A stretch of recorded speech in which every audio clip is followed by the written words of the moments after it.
Hello, lovelies. Good morning, good afternoon, good evening. Depends where you are watching from at this moment of the day. Really, I have this trending news. I have this wonderful news. Sometimes we say that do to others what you want others to do to you, and do not do to others what you will not want others to do to you. That's exactly what is trending now in Nigeria. What is that? That's the Supreme Court ruling on the gubernatorial election of Bayelsa State.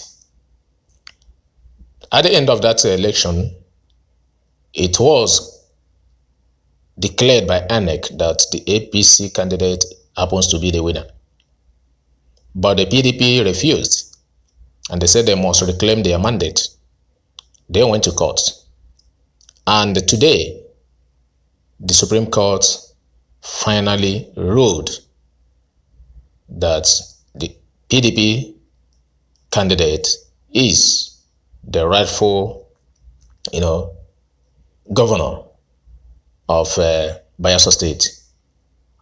On the note that the APC candidate who won forged his certificate, and his deputy also has different names from what we are hearing here now.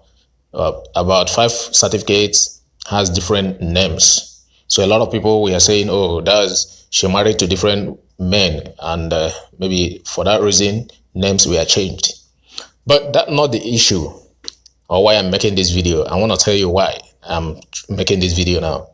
And before I say why, if this is your first time please of watching, kindly hit on the red subscribe button and also the bell notification sign, so that whenever we upload a video, you will be among the first people to get the notification. Thank you for sharing, thank you for watching, thank you for liking, commenting. And the same way you share our videos and comment and watch, I pray that God will still bring those who will patronize your own business, whatever good you do. Yes, my people.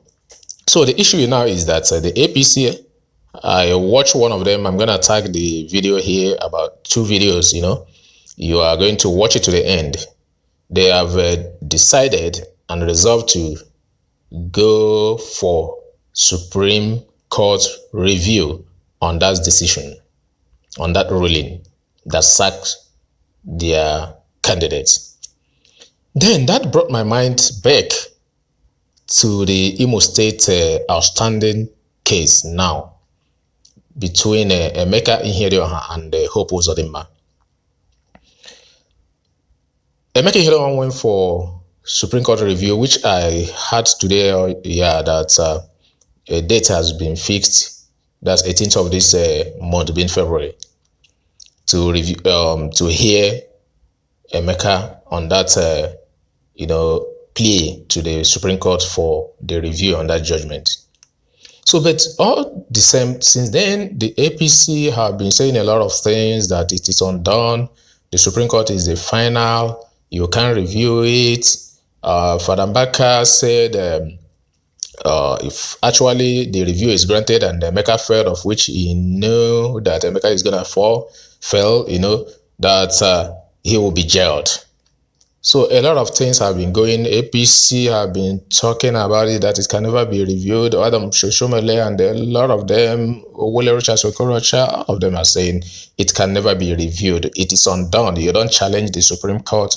Yet Emeka keeps saying, I'm not challenging the Supreme Court. But what I'm doing is I found something that does not seem right. The calculation that is a mistake that is obvious, everybody is seeing, both national and international, that I want you guys to just look on it the second time to take your decision, because I think there's something wrong there, because nobody's above mistakes.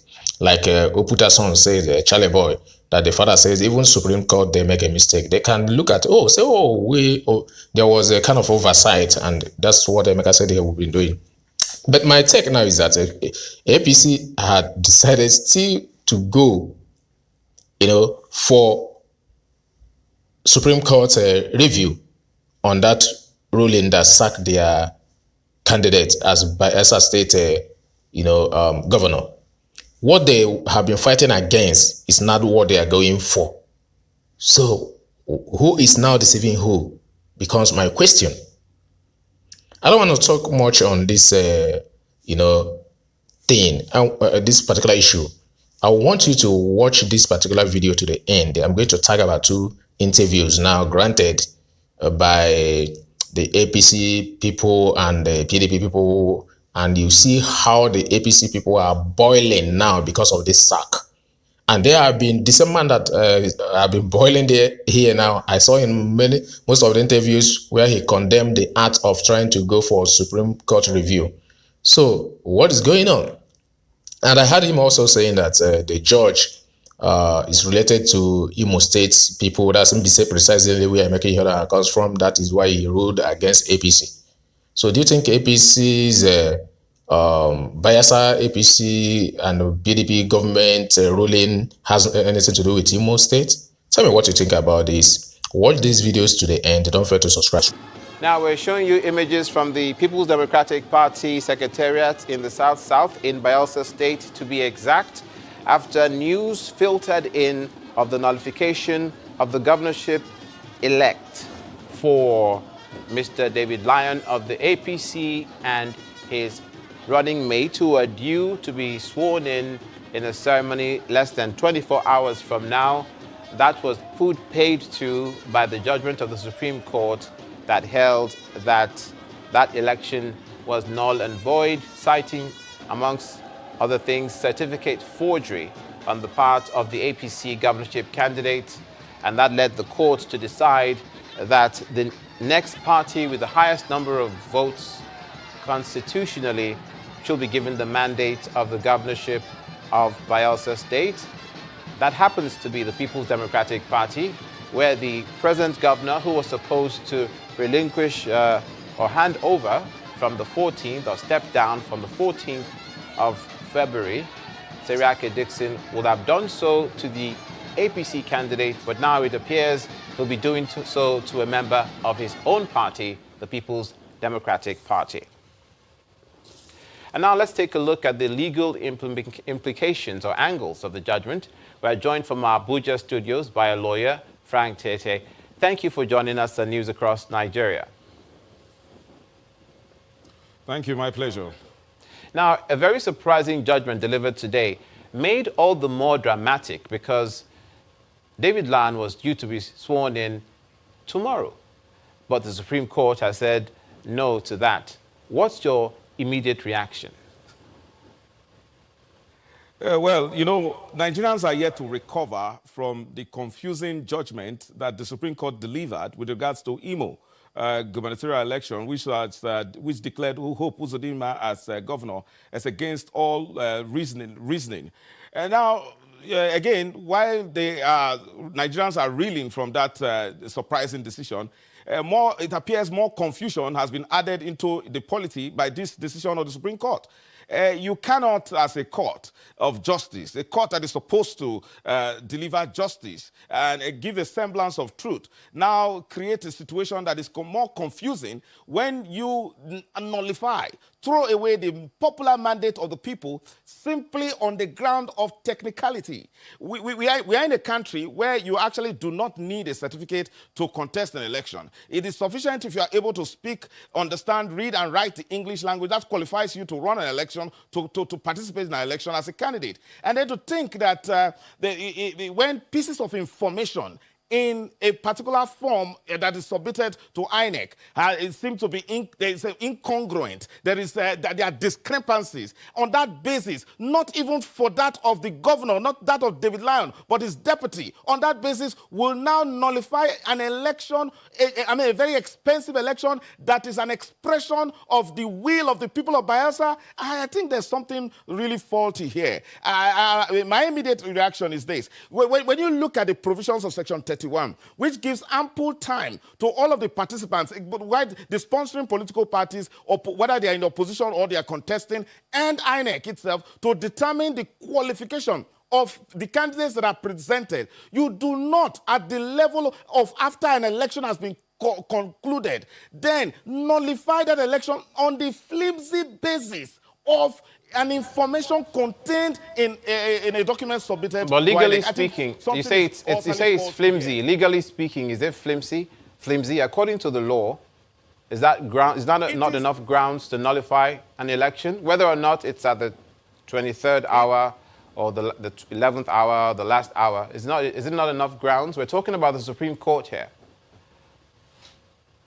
It is trite law that the Supreme Court itself has venerated the idea of not truncating justice, not sacrificing justice on the altar of technicalities. You cannot defeat the will of the people. You cannot defeat the essence of democracy and the will of the Constitution by a technicality that leaves uncertainty. Now, who owns the certificate that is said to be forged? Sorry to interrupt you. Sorry to interrupt you, Mr. Tete.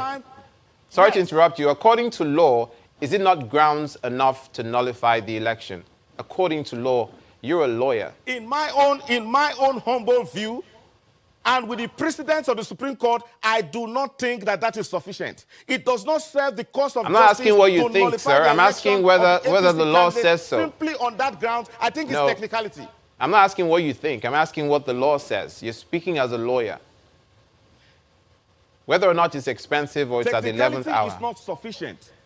It is not sufficient to grant. Now, I will base it on, wait. I'll base it on the provision of Section 31, which gives ample time to anybody after INEC has published the provisions, that has published the information in the forms that have been submitted to it. Now, every person does have, any member of the public does have the right to approach the court to challenge the information contained in those pieces of information. The position is this: you have to do that before the election. You don't have to allow an election to be concluded and then persons to be sworn in. You mentioned that earlier, so let me move on to my next question. Sorry. How do you think, if you can hear me, let's move on to the next question because of time. Now this has happened, how will this affect the APC, the All Progressives Congress? Is there any coming back from this? Or that's it? I do not think so. Whether you like it or not, it's a Supreme Court decision. It is final in every sense of it. What we are saying is that some decisions should promote a sense of justice. People should not create a sense of confusion in the polity. In this case, I think technicality has been taken too far, and decisions in the Supreme Court oftentimes do not follow certain laid down precedents, but are based on what the justices think. And we think, with utmost respect, that this decision will not serve the cause of justice, but has simply added to the confusion in the polity, and we hope that this does not repeat itself. We had ample time. That's where we leave it. The Bayelsa politicians, INEC, had ample time to have resolved this before they throwing away the mandate of the people. Thank you so much for your opinion on this matter, Mr. Frank Tete from Bayelsa State, speaking, beg your pardon, on the Bayelsa State governorship election, where Mr. David Lyon's election has been nullified by the Supreme Court. You're watching News Across Nigeria. That's where we leave it. I'm Olumide Macaulay. Thanks for watching.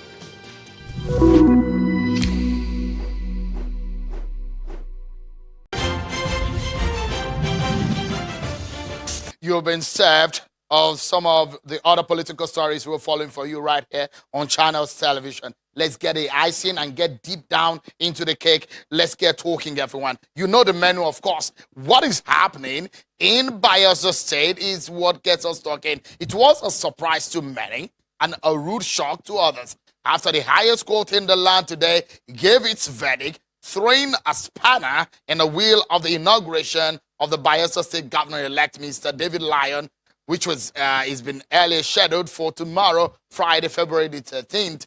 The Supreme Court sacked Mr. David Lyon of the All Progressives Congress today at a sitting, and his running mate, Mr. B. Obakuma Diego Eremiayo, in the November the 16th, 2019 election. The Apex Court, in a unanimous judgment delivered by Justice Ejembi Eko, ordered the Independent National Electoral Commission, INEC, to withdraw the certificate of return issued to Mr. Lyon and a fresh one issued to the governorship candidate with the highest votes cast and wide geographical spread in the governorship election held on the 16th of November 2020.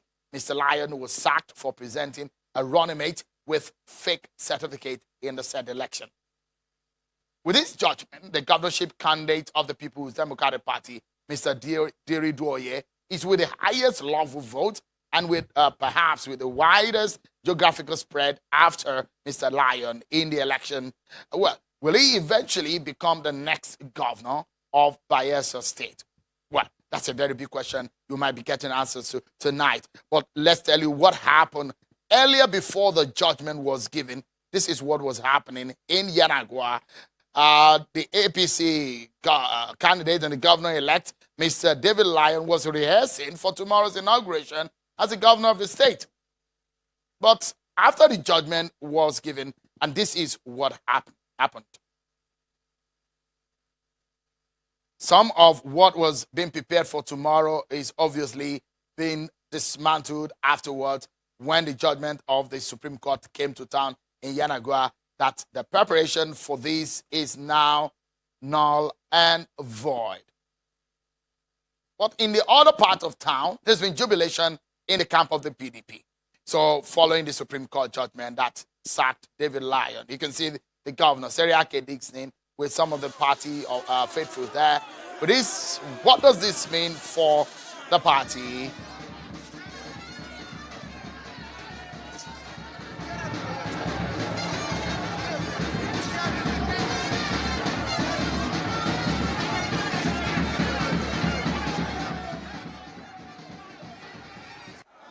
We have a very short time, but a lot of issues to tackle tonight. What does this mean? The judgment. Have we seen this kind of situation before?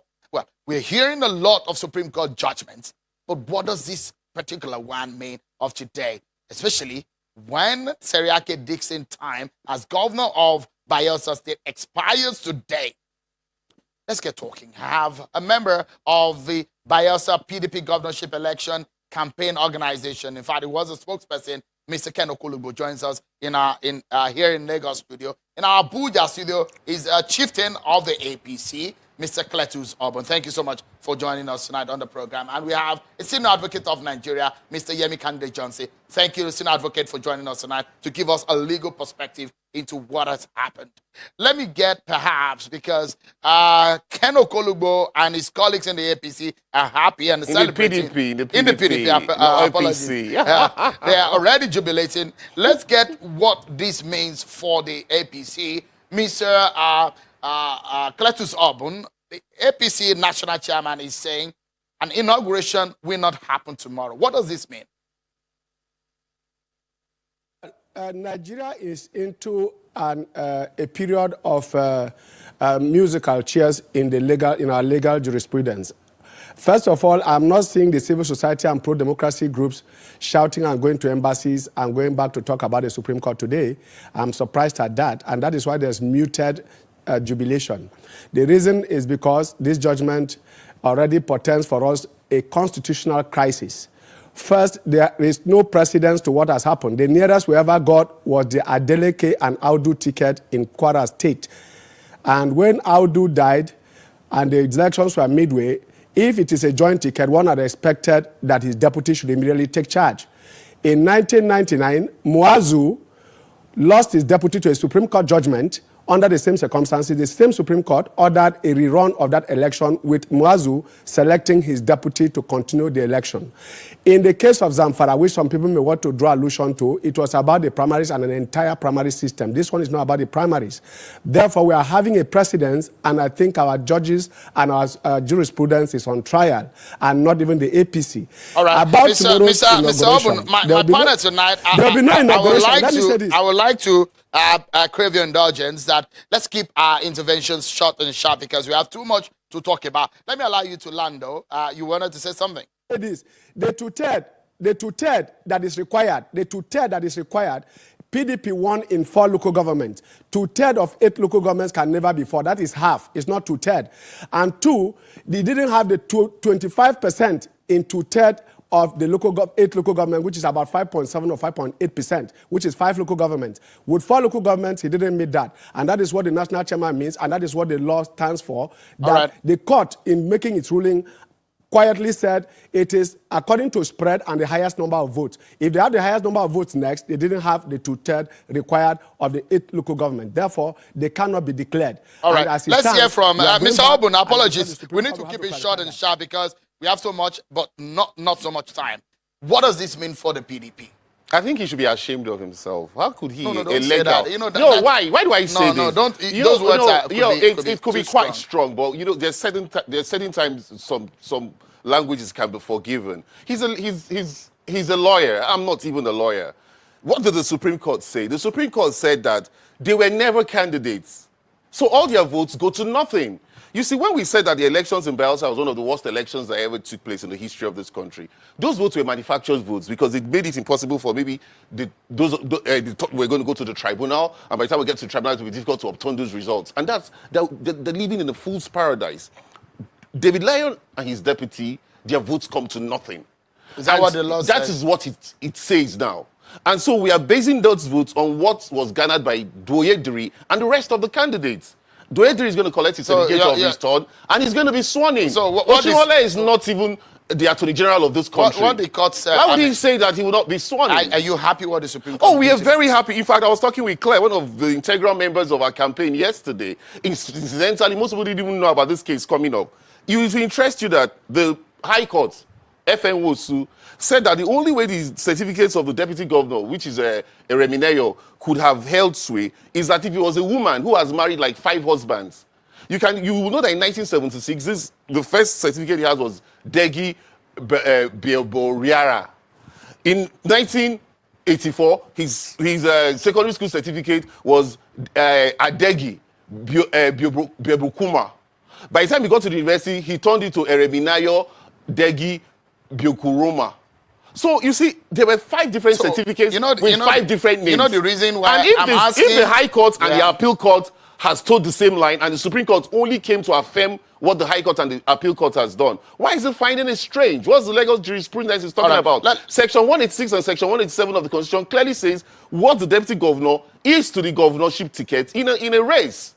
So it's a joint ticket. So, I mean, your party is happy with... We are very happy. You can see the population in Bayelsa. It's obvious they raped us in Bayelsa. Of course, we're not happy with Imo. Imo has been condemned worldwide. What we said is the situations we have here are 2 different situations. Somebody forged, and he's proud enough to come and sit down and tell us that he's not happy. Somebody has been a sitting senator, for that matter.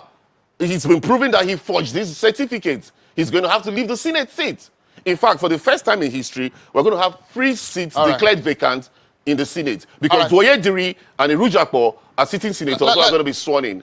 Let me come to you, senior advocate. Give us a sense of what this means. Have you heard or seen this kind of judgment before, and what is the implication?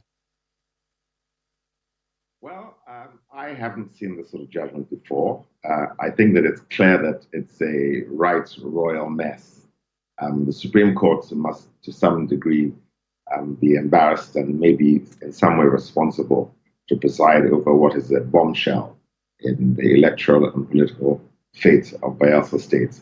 The way that I look at this, I haven't read the judgment, and I think that you asked for my comment as an observer, because I don't think that the people and the voters of Bayelsa State need to read a 70-page judgment to determine what is the meaning of a change that has been made in their electoral outcome. The purpose of an election is to test the will of the majority and determine by a recognized, open, fair, and transparent process what the people want. What is clear from the reports that we've received about this judgment is that the decision of the majority of the people has been set aside by the Supreme Court on the basis that one of the members of the ticket, of the winning ticket, had falsified documents, which is, of course, a crime, and he himself was disqualified. That is the legality of it. But, when judges decide cases in the political realm, they're always going to suffer loss of reputation. They're going to suffer loss of credibility. The importance of judges is to hold the balance, the political development and the political order, to sustain the political order. They are an instrument of government, and this is their primary function, to hold the balance between people so that the political order will be settled and stable. When the judges give a decision which unsettles the political order, which causes chagrin and consternation amongst members of the public, then one needs to wonder whether they have considered very carefully their objective. I don't want to comment on the strict legality of a decision, but when you get to a situation where, as in many cases recently, the courts are substituting their opinion for the opinion of the electorate on legal, on sometimes ultra-legalistic and arcane legal points, it is a very dangerous situation. All right, Senior Advocate, let me, apologies to Botin. There are very critical issues here. some of what I've deduced from the Supreme Court, the brief of what the judgment looks like today, one of it is the fact that the nearest or the runner-up should be given a certificate of return. Then secondly, there is also a statement by the Supreme Court that the person that has the wide spread. In that sense, there are two major clauses here. Do you see a situation where there will be a stalemate should there be anyone without a spread? Well, this is a difficulty the Supreme Court has put itself in. Sure, there are two questions. First of all, the Supreme Court has decided that the person who wins the highest number of votes should not be sworn in as governor. That, I think, is a dangerous political and social precedent. It undermines the entire purpose of elections. The second question is as to whether the person who comes next was qualified by any of the requirements of electoral law to be governor at all. Now, the electoral law makes it very clear that you must not only win the majority of votes, that's been set aside. Electoral law also says that you must win a spread, because the idea is that the geographic spread guarantees the widest participation of the widest number. If this individual who has been declared winner by the Supreme Court not only did not get the majority of votes, but also did not gain the necessary geographic spread, then the Supreme Court has, by legalism, utterly subverted the will of the people of Bayelsa State. And this creates perhaps, apologies again to the advocate. I need your quick intervention on this. So we understand as we speak that, well, the person that should have come next is the PDP candidate, Dioye, not yet gotten the certificate of return from INEC because INEC said he's still stored in the judgment. So what then happens at the expiration of the tenure of Seriake Dixon? Well, the constitutional succession, I think, will be clear. It will be the speaker. I believe that there's a speaker sworn in, the speaker would be the acting governor. That is the next person in line of succession. So there wouldn't be a vacuum. The law does not recognize a vacuum in offices of state. Somebody will hold that function. But I think that there'll be a very bumpy road in Bayelsa State tonight in the next few days. All right. Let me get back to our Abuja studio with Mr. Cletus Obon. When a judgment favors politicians, they say, well, our judicial process is improving and developing. When it does not, the political class will say, there is a problem with judiciary. How does the judiciary look in the eye of the APC now? Well, precisely. You can see that the APC, including myself and the national chairman and every other member of the party, is looking at the legal implications and going through the civilized method of having to approach the issue rather than throwing big bats at the Supreme Court. You will agree with me that ab initio, Justice Odile is married in Rivers State from Imo State. We see this judgment as a vengeful judgment. Vengeful in the sense that coming from Rivers State, a neighboring state with Bayelsa, and being married to a Rivers State former governor of PDP, the very reason for which the president of the appeal court was refused and asked to recuse herself. APC didn't do well by not first of all raising the red flag when they saw her on that panel. Having said so, on her own integrity and honor, she ought to have excused herself and recused herself from that position, given that she is from same Mbise with Ihodioha.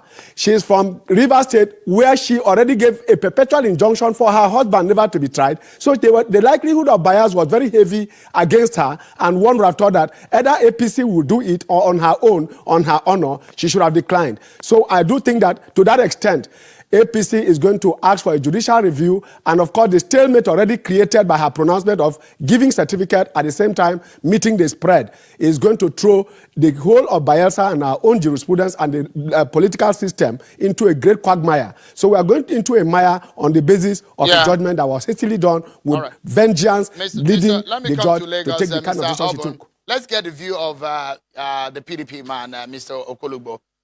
In the eye of the law, or in the eye of PDP rather, the same question I threw to Mr. Obon. How does the judiciary look? It's funny he's impugning on the integrity of Mary Odili. There are 5 judges.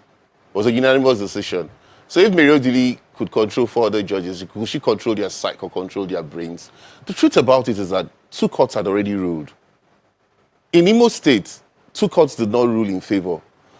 The High Court ruled that the certificates were forged. I gave you the scenario of what the judge said. There's only a married woman that would change names the way the senator changed names, and that all the certificates were fake. The appeal court upheld the High Court's judgment, and the Supreme Court only came to put paid to exactly what the two lower courts had done. So what we are saying here is the man has forged his certificates. He should even vacate his seat in the Senate. It's going to go beyond just getting Bayelsa back in terms of the governorship election contest that went. He will have to also vacate his seat in the Senate. And I don't know this stalemate they're talking about, Shinwu. It beats my imagination. Doyediri is going to be sworn in as a governor of Bayelsa State. Even without the certificate of return? He will get it. You know what happened in the issue of Imo? The INEC would not give you the certificate of return without the judgment. He hasn't gotten the judgment. All right. Once he gets a copy of the judgment, he will serve it on INEC, and INEC will give him the certificate of return. INEC cannot act on the basis of the news they're hearing. Let's get the senior advocate to wrap up for us. Mr. Kande Johnson, where do you see us moving? The judiciary is in the middle of the political clash, the political elites fighting over the soul of the country here. Where do you see us moving forward? What do you see? Well, as on a legal point, the INEC must obey the Supreme Court decision. It's a final decision of the land. There's no question about that.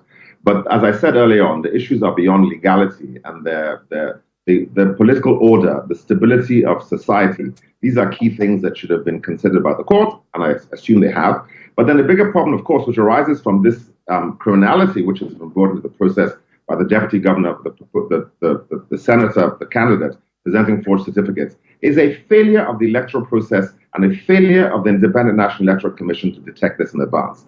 This should never have come to the court. It is not the job of the courts to decide electoral contests. The INEC has failed, and this failure is what has brought the court and the legal system into opprobrium and disrespect. All right. Mr. Yemi Kande Johnson, it's a pleasure having you on a very interesting, highly intense evening across the land over the Supreme Court judgment. Thank you so much for talking to us. Mr. Kendo Kolugbo, a member of the PDP, and Mr. Kletus Obun, a chieftain of the APC. Thank you so much, gentlemen, for coming on tonight. Well, that's our show tonight, everyone. Many thanks for watching. I guess you have your perspective. Good night, everyone.